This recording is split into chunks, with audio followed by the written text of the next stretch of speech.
las autoridades sanitarias y educacionales decidieron adelantar las vacaciones de invierno con el objetivo de disminuir la congestión del sistema de salud de urgencia frente a consultas por virus respiratorios. Si bien esta medida ha sido altamente valorada, la lluvia y las bajas temperaturas también hacen lo suyo, aumentando las cifras de contagios. ¿Cómo prevenir y cuidar la salud de toda la familia?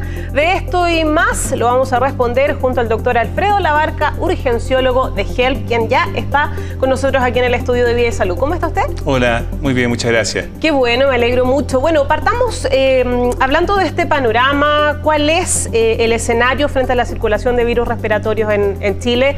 Sabíamos que se proyectaba un aumento del virus sincicial. ¿Qué puede pasar ahora con estas bajas temperaturas que ya estamos viviendo? Bueno, afortunadamente el primer pic de influenza al parecer ya llegó. Estaría a la baja en este momento la circulación viral de influenza, que es la que, digamos, afecta mayormente a los adultos. Claro. Pero sí se viene ahora el aumento del virus sincicial, la que afecta a nuestros pequeños, sobre todo los menores de 1 año. Así que esperaríamos en las próximas semanas vivir un aumento de los virus respiratorios en pediatría, en la población más pequeña. Afortunadamente, como esto ya se preveía que podía venir un adelantamiento de esta circulación viral, con el adelantamiento de las vacaciones se provoca que se puede estancar un poquito la circulación viral, y eso ayudaría a disminuir un poquito el contagio dentro de los niños. Pero este sistema frontal puede contribuir a que ese escenario no sea tan positivo, o al menos para que las familias estén muy pendientes. Sí, claro, puede contribuir. Las bajas temperaturas en general per se pueden disminuir, digamos, el sistema inmunitario. Claro. Hay varios estudios que así lo señalan, pero en general el exponerse a bajas temperaturas o de una temperatura alta a temperaturas muy bajas, como lo que está ocurriendo en estos días, podría afectar principalmente las vías respiratorias, donde hay una primera barrera que funciona como dentro del sistema inmunitario para disminuir el contagio del viral. Al estar por producto del frío, esta barrera disminuida, su efectividad, es donde podemos esperar que se produzcan mayores contagios. Por lo tanto, la precaución en estos casos, el llamado es a evitar exponerse a temperaturas muy bajas sin abrigo, digamos.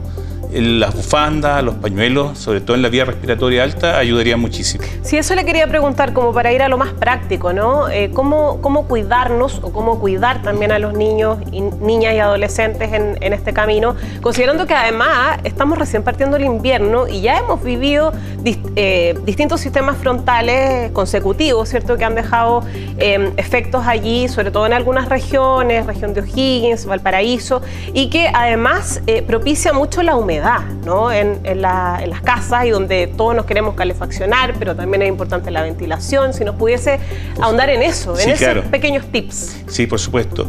El tema de la calefacción dentro del hogar va a depender del tipo de calefacción que usemos. Hoy en día, al parecer, la parafina, por el costo más económico, sería una de las que está, digamos, predominando en este invierno, el uso de la parafina, el cual eso provoca una contaminación intradomiciliaria. Claro. Y lo cual provoca también el aumento de la susceptibilidad al contagio por virus. ¿Y ahí qué recomienda mejor?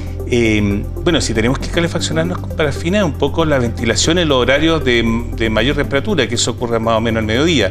Mantener unas 2 veces al día, ventilar el hogar por unos 15 a 20 minutos, ¿no es cierto? Y evitar tampoco el exceso de temperatura dentro del hogar. Lo ideal es lograr una temperatura, digamos, templada, sin necesario que sea muy caluroso el ambiente, para así evitar también los cambios de temperatura al salir del hogar. ¿Y cómo vestirnos? ¿Por capas? ¿Cómo hay que salir a la calle? Principalmente por capa y abrigarnos en la vía respiratoria alta. La bufanda, por ejemplo, es de mucha utilidad, incluso la mascarilla, evitan que entre el viento muy fresco, muy helado, lo cual, como te comentaba anteriormente, disminuye la capacidad de las mucosas, que es la primera barrera de protección, se debilita, y eso hace que el virus ingrese con mayor facilidad. Tanto en menores como adultos, ¿frente a qué síntomas tenemos que consultar? ¿Cuándo debemos asistir a la urgencia o al menos ir a una consulta médica? Durante la pandemia aprendimos algunos síntomas de gravedad, ¿no es cierto?, producto del COVID, y esos se repiten en esta época de circulación viral, que son la dificultad respiratoria, fiebres muy altas, pero principalmente, y ahora que más pequeños del hogar van a estar expuestos al sincicial que viene en aumento. Son los pequeñitos que no se alimentan bien, que tienen el llanto más débil, que no duermen bien, que se le hunden las costillitas al respirar, o que toman un color azulado de los labios, de los deditos.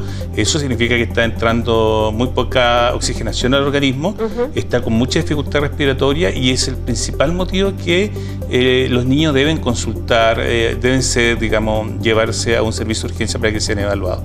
La fiebre de por sí sola no es un motivo para alarmarse. Si no se acompaña la fiebre de la dificultad respiratoria, podríamos esperar con los medicamentos que sabemos utilizar en forma habitual para bajar la fiebre. Ya. ¿Y alguna recomendación para la población de mayor riesgo, los adultos mayores? ¿Cómo pasar este invierno, considerando lo que hablábamos al principio, que hemos estado supeditados a distintos sistemas frontales, a la humedad, ahora el frío?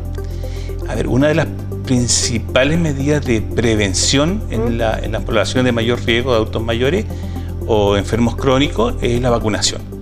Ya. A pesar que ya pasó un poquito el tema del virus de la influenza, de todas maneras siempre se recomienda, porque es esperable que haya una segunda ola de esta infección por influenza, que podría ocurrir a fines de julio o agosto. Por lo tanto, los que no se han vacunado dentro de esta población de riesgo, el llamado a que lo hagan, ¿no es cierto?, contra la influenza y contra el COVID, que también se ha visto mucho menos, pero gracias a la vacunación. Ya, y todavía lo pueden hacer entonces. Todavía lo podrían hacer. Eso es importante, porque la gente ya, bueno, después de toda esta discusión que se ha dado en relación a la vacunación, tiende a pensar que quizás ya no hay tiempo, que ya no hay dosis disponibles. Sí, el Ministerio comunicó que había dosis para toda la población de riesgo, o sea que si aún queda de esta población de riesgo que no se ha vacunado, llamaba a que lo hagan a la brevedad.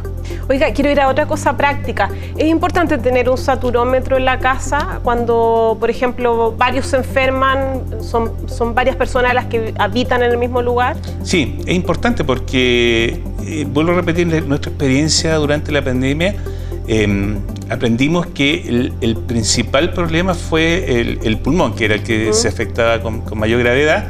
Por lo tanto, una de las principales, digamos, medidas que tenemos para objetivar cuán complicado está nuestro estado de salud es midiendo la saturación, que es el oxígeno que ingresa al organismo, y que estos aparatos que hoy en día se consiguen con mucha facilidad y a bajo costo nos pueden dar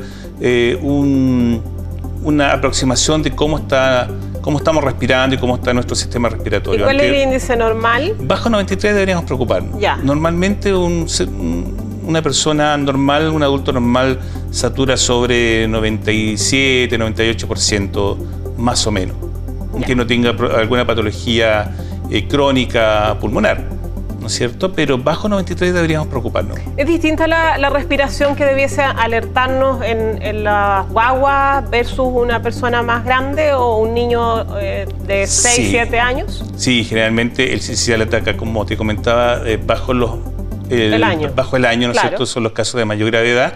Por lo tanto, los bebés, los lactantes de esa edad, lo que manifiestan, como te comentaba, es que no se alimentan bien, las costillitas cuando se hunden, respiran muy rápido, y eso nos tiene que hacer alertar de que algo no está evolucionando bien en ese cuadro viral dentro de nuestros pequeños. Perfecto, quedamos clarísimos con toda esta información, sin duda súper importante, considerando el panorama que se avecina y los cuidados que hay que tener. Muchas gracias, doctor Alfredo Labarca, urgenciólogo de HELP, que esté muy bien. Gracias por estar con nosotros.